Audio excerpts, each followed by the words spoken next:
கடந்த 19ஆம் தேதி சென்னை சேப்பாக்கம் மைதானத்தில் நடைபெற்ற வங்கதேச அணிக்கு எதிரான முதல் டெஸ்ட் போட்டியில முதல் இன்னிங்ஸ்ல டக் அவுட்ல வெளியேறிய கில் 2வது இன்னிங்ஸ்ல 119 ரன்களை எடுத்து ஆட்டமிழக்காமல் இருந்தார். இந்த போட்டியில இந்தியா 280 ரன்கள் வித்தியாசத்துல வெற்றி பெற்று டெஸ்ட் கிரிக்கெட்ல 179வது வெற்றியை பெற்றிருக்காங்க. கடந்த 2018ஆம் ஆண்டு ஆகஸ்ட் செப்டம்பர் மாதங்கள்ல நடைபெற்ற டெஸ்ட் போட்டிகள்ல ஹர்திக் பாண்டியா விளையாடினாரு. அதன் பிறகு பாண்டியா டெஸ்ட் போட்டிகள்ல இடம்பெற்று விளையாடல. ஒயிட் நிற பந்துகள்ல முழு கவனம் செலுத்தி விளையாடி இருக்காரு. 2023ஆம் ஆண்டுக்கான உலக டெஸ்ட் சாம்பியன்ஷிப் டிராபி இறுதிப் போட்டியில இடம்பெற்று விளையாடுவார் அப்படின்னு எதிர்பார்க்கப்பட்டது. ஆனா பாண்டியா அதுல இடம்பெறல. இருந்தாலுமே 2025 ஆண்டு நடைபெற இருக்கும் உலக டெஸ்ட் சாம்பியன்ஷிப் டிராபி இறுதிப் போட்டியில இடம்பெறுவார் அப்படின்னு எதிர்பார்க்கப்படுது. இறுதிப் போட்டிக்கு இந்தியா தகுதி பெற்றால் கில் இடம்பெறுவார் அப்படின்னு தெரியுது. பணிச்சுமையின் காரணமாக வங்கதேசத்திற்கு எதிரான 3 போட்டிகள் கொண்ட T20 தொடர்ல சுப்மன் கில்லுக்கு ஓய்வு அளிக்கப்படும். டெஸ்ட் கிரிக்கெட்ல ரோஹித் சர்மா, விராட் கோலி மற்றும் யசஸ்வி ஜெய்ஸ்வால் ஆகியோருடன் இணைந்து இந்திய அணியுடைய டாப் ஆர்டர் பேட்ஸ்மேன்கள்ல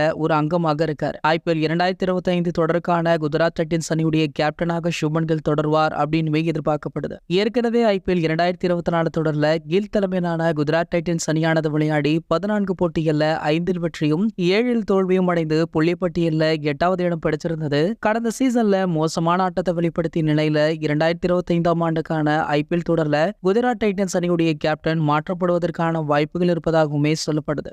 வெயிட் பண்ணி பார்க்கலாம் என்ன நடக்குது அப்படின்றது. இது போன்ற கிரிக்கெட் செய்திகளை பத்தி நீங்க உடனே தெரிஞ்சுக்க நம்மளுடைய கிரிக்கெட் நியூஸ் அப்டேட்ஸ் அப்படின்ற நம்ம சேனலை சப்ஸ்கிரைப் பண்ணிக்கோங்க.